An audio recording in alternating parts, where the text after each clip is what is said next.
عراق کے ایک عالم دین، ایک واقعہ بس آپ کی ذہنتوں کو تمام کروں گا، عراق کے ایک عالم دین نے ایک واقعہ بیان کیا، 2007 یا 6 کا واقعہ ہے کہ ان کو ایک طالب علم نے، یعنی ایک اور عالم دین طالب علم تھا، اس نے بتایا کہ میں 2006-7 میں بس پہ سفر کر رہا تھا، اور یہ عطیہ اور اس طرح کے جو عراق کے علاقے ہیں اس طرف کے، کہ جہاں سے بعد میں داعش اور ان سب نے، کیونکہ وہ تھے ہی شروع سے، آپ کو پتہ ہے کچھ علاقے ایسے تھے جہاں پہ یہ مشکلات تھیں شروع سے، اور شیعوں کے دشمن تھے شروع سے، اسی وجہ سے یہ پھر داعش نے وہاں نفوذ کیا اور یہ سب ہو گیا۔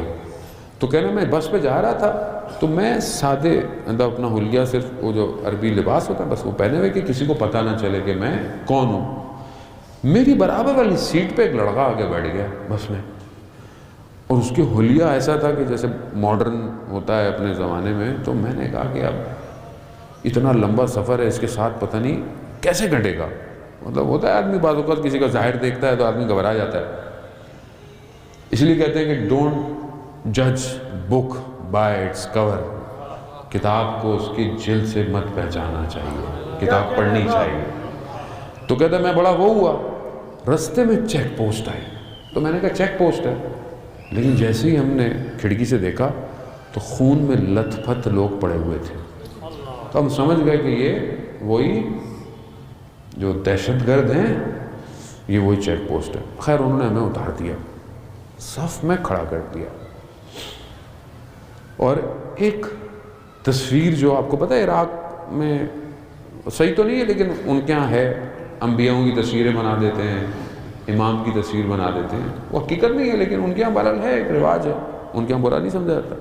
تو ایک امام کی تصویر بھی ہے، امام علی علیہ السلام کی، وہ جو بناتے ہیں شبیہ، جو بھی اپنا مصور کر، وہ تصویر رکھی ہوئی ہے اور لوگوں کو لائن میں کھڑا کیا ہوا ہے، اور کہا کہ اس کے اوپر اہانت کرو، یعنی تھوکو اور جاؤ، اور اگر نہیں کرو گے تو یہ دیکھ لو یہ لاشیں پڑی ہوئی ہیں۔ اب وہ جو طالب علم تھے، وہ جوان ان کے پاس آیا، وہ پہچان گیا کہ یہ ہے تو شیخ، کہنے لگا شیخ ایک مسئلہ ہے، پوچھنا ہے۔ بولا کیا؟ کہا کہ دین اس معاملے میں کیا کہتا ہے، دین اس معاملے میں؟ وہ شیخ کہنے لگا یہاں جان پہ بنی ہوئی ہے، ٹانگیں کانپ رہی ہیں، یہ یہاں پہ مسئلہ پوچھنے آ گیا۔ بولا بھائی کیا مسئلہ ہے؟ کہ میں کہا دیکھو دین اس معاملے میں کہتا ہے کہ تقیہ کرو اور اپنی جان بچاؤ۔ تو اس جوان جس کے حلیے سے لگتا نہیں، تو اس نے اپنی انگوٹھیاں اتاری، جو اس کا موبائل یا کچھ کارڈ وارڈ تھا، پیسے، اس نے مجھے دیے اور کہا کہ میرا ایڈریس ہے، میں یہ نہیں کر سکتا، میں اس کو مر جاؤ، کہا مجھے پتا ہے مر جاؤ، یہ میرے گھر دے دینا، یہ امانت ہے، میرا گھر ہے، دے دینا۔ کہتا ہے گیا آگے، اسے کہا کہ کرو اہانت، اس نے بولا میں تم پہ تھوکتا ہوں،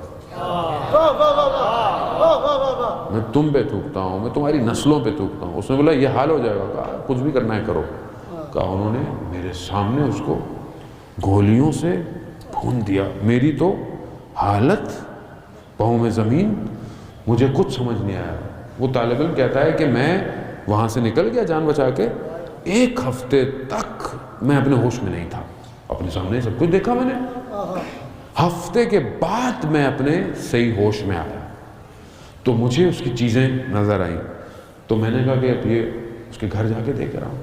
کہہ رہا میں اس کا گھر ڈھونڈا، گھر پہنچا تو دروازے میں نے دیکھا کہ کوئی ایسی محسوس نہیں ہو رہا کہ کوئی اذا ہے، تو کہتا ہو سکتا ہے شاید ان لوگوں کو پتہ ہی نہ ہو، علم ہی نہ ہو۔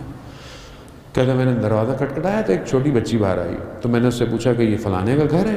کہتا ہاں فلانے کا گھر ہے۔ تو کہہ رہا کسی کو بھیجو؟ کہتا نہیں بابا تو خود گھر میں ہے،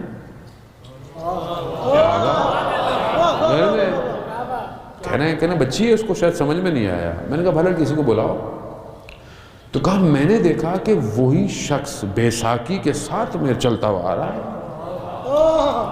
میں اس کو دیکھا، اس نے مجھے دیکھا، اس نے گلے لگایا، میں نے اس کو گلے لگایا، بڑا گریہ کیا، پھر مجھے اس نے بٹھایا۔ میں نے کہا کہ ماجرا کیا ہے، کیا ہوا؟ کہا کہ ہونا کیا تھا؟ جیسے ہی وہ گولیاں چلی تو میں نے دیکھا کہ سیاہ بادل چھا گئے ہیں، اچانک سے ہوا چلی، اور جب میں گرنے لگا تو مولا متقیان نے مجھے آ کر پکڑ لیا، مجھے پکڑ لیا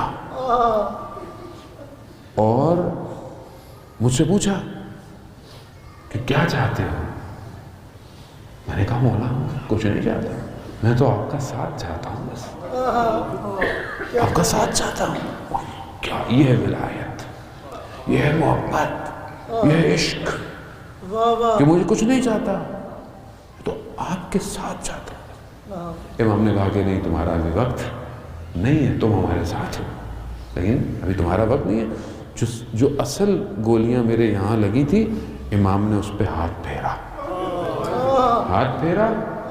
اور وہ بالکل ایسے ہو گئے جیسے زخم تھا ہی نہیں۔ پھر اچانک سے میں نے دیکھا کہ مجھے ہوش آیا تو میں ہاسپٹل میں تھا، اور وہ جو جگہ پر امام نے ہاتھ پھیرا تھا وہاں پر کوئی نشان تک نہیں تھا، لیکن جو باقی حصے پہ لگی تھی وہ زخم تھے، ان کو تھوڑا وقت لگ گیا، اور ابھی بھی میں آہستہ آہستہ ٹھیک ہو رہا ہوں۔ یہ اسی دنیا کا واقعہ ہے، کچھ سال کا واقعہ ہے۔ ولایت ایسے پھر مزہ آئے گا آدمی کے پاس، امام بولے کہ ہاں میرا چاہنے والا ہے، یہ میرا ہے۔ عزیزان محترم، امام یہی ہے، امام کو پہچانے خدا کے لیے۔ ہفتے میں ایک دن نہیں یاد کر سکتے، روز ہر لمحہ نہیں کر سکتے، نہیں، ہفتے میں ایک دن خدا کے لیے تڑپے، گریہ کرے۔ ہو ہی نہیں سکتا کہ امام نہ آئے۔ ہم ضعیف ہیں نا، ہم یاد نہیں کر رہے امام کو، ہم تڑپ نہیں رہے، وہ تو ہمارا انتظار کرتا ہے کہ کہاں ہے میرے ماننے والے۔ ہر دروازے پہ دیکھا، یہ تو اپنی زندگیوں میں مصروف ہے۔